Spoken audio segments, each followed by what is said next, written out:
Ici dans cette vidéo, je vais vous montrer comment réaliser une tarte citron meringuée.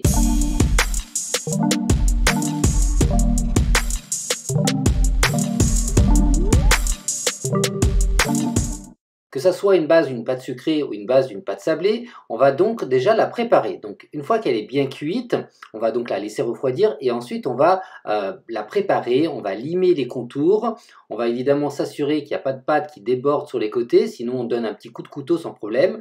Donc c'est vraiment déjà une première base pour réaliser déjà une belle tarte. Ensuite, on va sortir donc notre crème citron et on va la détendre. Donc on l'a mis à refroidissement comme une crème pâtissière. Ici, c'est une crème citron façon crème pâtissière. Donc on va détendre au fouet notre crème citron pour ensuite la mettre dans une poche et remplir notre tarte.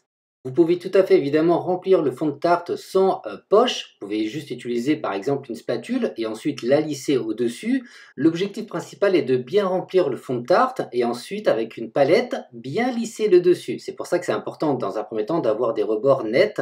Ici dans cette vidéo évidemment j'ai opté sur d'abord réaliser la crème citron et ensuite la mettre en refroidissement rapide pour remplir mon fond de tarte. Vous pouvez tout à fait imaginer de préparer le fond de tarte en amont, de réaliser votre crème citron façon crème pâtissière et de la remplir directement à chaud et évidemment après de la mettre en refroidissement rapide pour ensuite tout simplement finir avec la meringue italienne. Important quand même de bien lisser la crème citron pour pouvoir remplir plus facilement avec la meringue italienne. Dans un premier temps donc on va mettre un peu de meringue italienne sur la tarte dont la crème est bien ferme et on va donc venir lisser le dessus pour masquer la crème citron.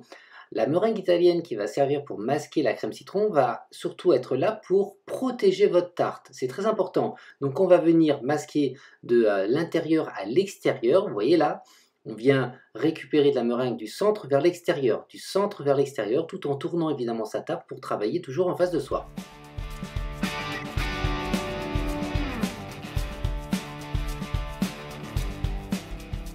Une fois que votre tarte est bien masquée, on va venir donc décorer le dessus. Donc ici, j'ai utilisé une douille à Saint-Honoré. Ce qui est important, tout simplement, c'est avoir une régularité dans le dressage, de façon ensuite le finir en caramélisant le dessus. Vous verrez ça juste là dans quelques secondes. Ce qui est important, tout simplement, c'est de mettre surtout une fine couche de meringue italienne pour masquer la crème citron, pour ensuite venir décorer avec une douille. Et pour finir, donc, on va caraméliser le dessus de la tarte avec donc un chalumeau de façon déjà à donner du relief à votre meringue italienne. On peut tout à fait imaginer aussi de réaliser cette opération dans un four bien chaud. Donc vous mettez tout simplement la tarte dans le four et vous laissez donc caraméliser en restant évidemment juste devant votre four. Une fois que c'est terminé, chez vous, vous pouvez tout à fait ajouter des zestes de citron sur la tarte pour finir votre tarte citron meringuée.